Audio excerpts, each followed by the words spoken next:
Why was the Alliance fleet so formidable? Greetings spacefarers, I'm Michael and welcome to MTJ Disorder's Mass Effect Lore, a passion piece on all things Mass Effect. If you're a fan of science fiction, gaming and other action-adventure related media, then feel free to like this video and subscribe for more.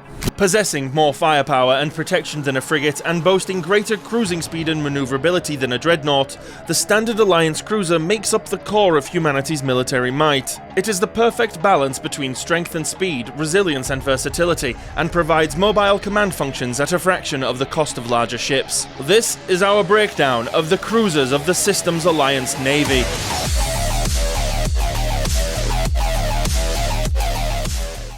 In the Mass Effect universe, cruisers were the standard combat units used for naval patrol and planned assault. When fleets venture into the darkness of interstellar space, or when a commander must project power far from Allied borders, it is the cruisers that carry the burden. The very first Alliance cruiser, launched in 2153, dubbed the Berlin class by members of the Mass Effect community, was the heart and soul of the Alliance Navy for many years. Each ship named for one of Earth's many cities, this stalwart of humanity not only spearheaded human exploration and colonization, but defended Alliance interests in the First Contact War and during the Troubles in the Skyllian Verge. Like much of the Systems Alliance technology, the cruiser's design traces its origin to Prothean data recovered from the Mars archives. However, its appearance still reflects the familiar lines of human engineering, a blend of ancient alien insight and contemporary craftsmanship. Measuring roughly 650 meters in length, the Berlin-class cruiser mounted two massive spinal mass accelerator cannons running the full length of the ship from bow to stern. While this fixed design limited its firing arc, it was offset by a network of smaller broadside-mounted accelerator cannons and ship-to-ship missile batteries that provided flexible engagement options. For defense, the cruiser was equipped with full ablative armor over a layer of shock-absorbing foam and ESO-powered kinetic barriers. The point defense systems on earlier vessels were initially armed with conventional projectiles, though at some point after joining the Citadel community,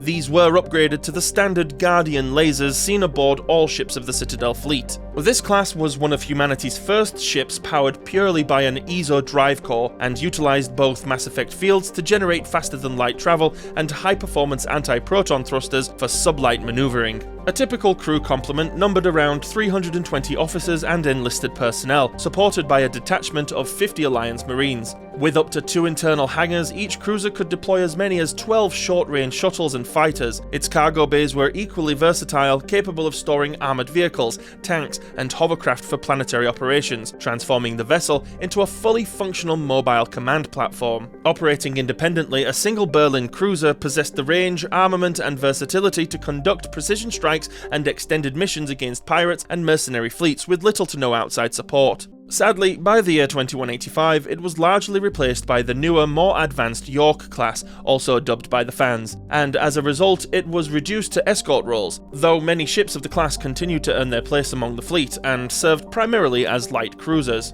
The last and possibly most famous engagement this class widely saw was at the Battle of the Citadel, where ships of the 5th Fleet under the command of Admiral Hackett valiantly defended the Citadel from the Reaper known as Sovereign. The York class in the meantime was quite an upgrade. Though practically similar in design, it was slightly longer in length, sitting at 707 meters. Its size differed mostly in its overall volume, allowing for a larger complement of 400 officers and personnel and 120 Marines. Its most significant upgrade was in its firepower. Along with the standard 2 spinal Mach cannons, this class had nearly twice as many broadside cannons and ship-to-ship missile launchers, and though the standard ablative armor and kinetic barriers weren't much different, it did have a greater array of point defenses, utilizing a combination of both projectiles and Guardian lasers. Its carrier abilities were a little more advanced. In addition to the standard wing of 12 Trident-class fighters, each vessel carried 3 short-range Kodiak shuttles and a complement of reconnaissance drones for extended surveillance and rapid response operations. The only real compromise was in its shift towards a heavy cruiser configuration, sacrificing its ability to transport ground assault vehicles in favor of expanded hangar capacity and enhanced shipboard systems. Notable cruisers of these classes are among some of the Alliance's most distinguished ships. The cruisers that were lost at the Battle of the Citadel, for instance, the SSV Cairo, SSV Cape Town, SSV Emden, SSV Jakarta, and the SSV Warsaw. Perhaps the most famous of these vessels was the SSV Tokyo. Touted as the ship that has the most confirmed kills in Alliance history, it was also the ship in which Gregory Adams once served and was captained by David Anderson. So why did the Alliance rely on these ships so much? Well, in standard fleet doctrine, due to their versatility, they typically formed the core combat line. Operating in wings or squadrons, each of which is led by a senior officer capable of autonomous decision making, these squadrons become a formidable fighting force and can carry out tactics and strategy with little to no communication with the Admiralty. You'll often see them commanding wolf packs of frigates, small flotillas that hunt pirates, raiders, or hostile scouts. In these operations, the cruiser acts as both a command vessel and a heavy hitter, coordinating attacks while delivering decisive strikes. But in full-scale fleet warfare, their role changes. When dreadnoughts take to the field, cruisers become escorts and support ships. They guard the flanks, intercept torpedoes, and fill the gaps in the battle line. Without cruisers, even the most powerful dreadnought fleet would be dangerously exposed. In summary, these cruisers simply could do everything, making their construction a priority in both needs and cost. They were the perfect combination of power and functionality. Even Cerberus chose to bolster its fleet with as many of them as it could.